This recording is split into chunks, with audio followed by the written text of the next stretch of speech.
Le réseau Femmes Lève-toi est une association à but non lucratif et à caractère apolitique.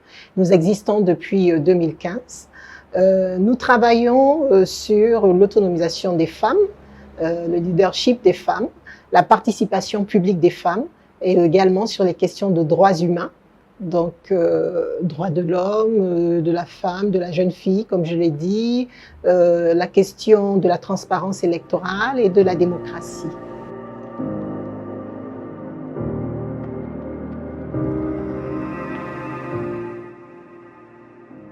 Alors, le projet pour le renforcement du leadership et l'engagement politique des femmes au Gabon, effectivement, est un partenariat avec le Fonds des Nations Unies pour la démocratie. Il a démarré, vous l'avez bien dit, en décembre 2019. Normalement, il allait jusqu'à janvier 2021. Malheureusement, l'année 2020 a été une année très difficile. C'était l'année où nous devions être sur le terrain, dans 4 provinces au Gabon. L'Estuaire, bien sûr, mais aussi l'Angounié, le Haut-Lentem, l'Ogooué-Maritime. Donc, nous avions fait une première mission dans ces provinces, pour rencontrer les autorités administratives, présenter le projet, chercher des partenariats. Et arrive mars 2020 et notre caravane stoppe brutalement à raison des mesures qui ont dû être prises pour lutter contre la Covid-19. Donc maintenant que les mesures ont été légèrement allégées, maintenant que les risques liés à la Covid sont mieux maîtrisés par les autorités, nous allons pouvoir redémarrer la caravane, bien sûr, dans le respect des mesures barrières.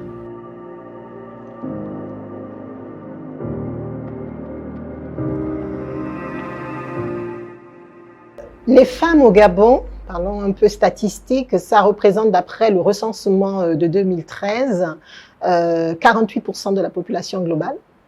Ça représente 53% de l'électorat. Donc les femmes en âge de voter représentent 53% de l'électorat. Quand on regarde une population aussi équilibrée, la présence des femmes dans les postes de décision est importante. Et à ce titre, il y a une bonne évolution au Gabon, puisqu'il y a une loi depuis 2018 qui instaure un quota de minimum 30% des femmes dans les postes de responsabilité et de décision. Dans les faits, ce qu'on constate, c'est que ce quota n'est pas encore atteint. Même si on a des femmes, il faut le reconnaître, à des postes très importants de la République, ce qui est une bonne avancée, je trouve. Et je trouve que de toute façon, sur les questions de droits de la femme, nos dirigeants, depuis, je pense déjà l'époque de Monsieur Omar Bongo, étaient avancés sur la question par rapport à ce qu'on voit dans les autres pays africains. La femme gabonaise a quand même, on a une certaine liberté. Moi, je suis assez fière de le dire, que ce soit au niveau éducatif. Vous allez dans les écoles primaires, vous allez trouver autant de filles que des garçons. Le problème commence à se corser quand on arrive au collège, avec les phénomènes de grossesse précoce, les détournements dont les garçons ou les enseignants sont coupables, malheureusement. Et ça, c'est une question qui, après, constitue le premier frein pour les femmes. Le deuxième frein, c'est celui des valeurs socio-culturelles. Souvent, la femme est son premier censeur. Pourquoi? Parce qu'elle a reçu une éducation où on lui a dit une femme doit être discrète, une femme doit être soumise, une femme ne doit pas trop parler là où il y a les gens. Il y a des femmes qui ont même honte d'ouvrir la bouche. Simplement le geste d'ouvrir la bouche, elles trouvent que c'est indécent quand il y a du monde. Vous voyez, tout ça, ça nous vient de quoi? De l'éducation. Et aujourd'hui, même si la loi a avancé, il faut aussi que ces comportements, que ces valeurs culturelles évoluent. Elles évoluent. Et donc, notre travail dans une association telle que le Reflet, c'est justement d'amener les femmes à faire évoluer elles-mêmes leur mentalité. Parce qu'en plus, la femme est la première solution à ce problème. Pourquoi? Parce que dans une société comme la société gabonaise, l'éducation dans les familles est principalement la responsabilité de la mère. On a des foyers où le père est plus occupé à aller chercher à manger à l'extérieur, on a encore ce stéréotype, et où la mère, on considère que c'est elle la première gardienne de l'éducation dans le foyer. Donc, la femme doit prendre conscience qu'elle doit élever ses filles de telle sorte qu'elles soient armées pour contribuer au développement du pays autant que les garçons. Et elle doit aussi élever les garçons à comprendre que la fille est son égale et qu'elle a les mêmes droits.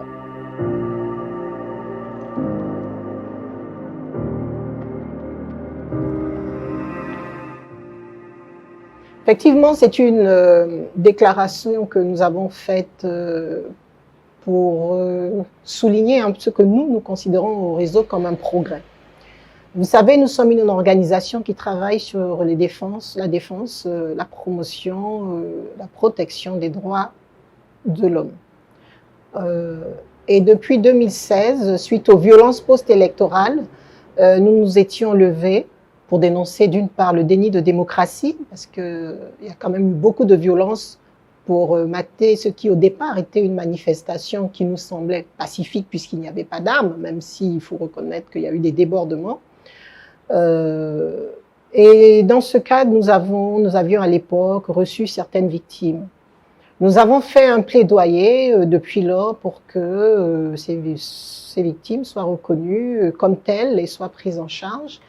Et nous avons entendu le communiqué final du groupe de travail qui avait été mis en place entre l'Union européenne et le gouvernement du Gabon sur notamment ces questions relatives, consécutives à la crise post-électorale 2016. Et nous avons appris dans ce communiqué deux choses, que le gouvernement a d'une part mis en place une commission ad hoc pour traiter de la question des détentions irrégulières. Pour la petite histoire, le réseau Femmes Lève-toi fait partie de la coalition internationale Tournons la page. Dans le cadre de cette coalition qui milite pour la démocratie en Afrique, comme une condition nécessaire pour le développement de l'Afrique, la démocratie, nous avons fait un plaidoyer auprès de toutes nos autorités sur ces questions d'arrestation arbitraire. Aujourd'hui, ça se multiplie trop, c'est fait parfois avec violence, c'est fait dans la violation la plus totale des procédures légales prévues par notre pays. Donc nous avons dénoncé cela. Donc quand le gouvernement met en place une commission pour traiter de cette question et trouver des solutions, nous pensons qu'il faut avoir l'honnêteté de souligner que c'est une bonne nouvelle. Elle n'est pas suffisante, mais c'est un bon début, on dira. La deuxième conclusion du dialogue Union européenne-État gabonais a annoncé que l'État, enfin, acceptait, il l'avait déjà déclaré en décembre 2019, mais c'était pas très bien précis, c'était moins précis, mais que cette fois, l'État gabonais allait accepter de réparer les victimes de la crise post-électorale 2016. Et ça, nous avons tenu à le saluer et à demander au gouvernement de la République que ce ne soit pas juste un effet d'annonce, mais que réellement, un travail soit fait là-dessus. Nous pensons que c'est vraiment une condition pour retrouver un minimum de sérénité et de confiance dans les institutions de notre pays. Que des réparations soient faites pour toutes les personnes qui auraient été d'une manière ou d'une autre victimes des violences qui ont suivi l'élection présidentielle 2016. Donc, c'était cela l'objet de notre déclaration. Saluer les deux décisions qui ont été prises, parce que je pense qu'elles n'ont pas été faciles à prendre pour le gouvernement de la République, quelque part, et vraiment les encourager en tant que défenseurs des droits humains, à concrétiser ces intentions, que ça ne reste pas dans un communiqué.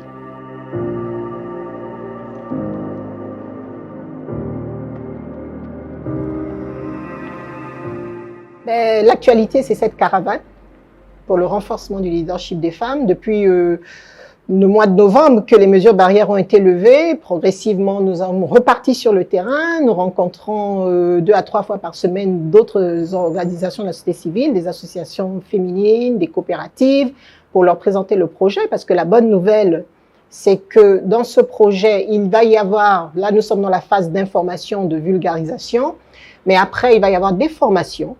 Donc, nous allons former jusqu'à 500 femmes gabonaises à travers le Gabon sur 2 thématiques. La première thématique, c'est celle du leadership et de l'engagement public de la femme. La deuxième thématique, c'est celle de la création et la gestion des activités génératrices de revenus. Comme on dit, qui veut aller loin ménage sa monture. Les femmes ne peuvent pas s'engager dans la vie publique si elles ne se défendent pas de leur dépendance vis-à-vis des autres, vis-à-vis des hommes, vis-à-vis d'autrui.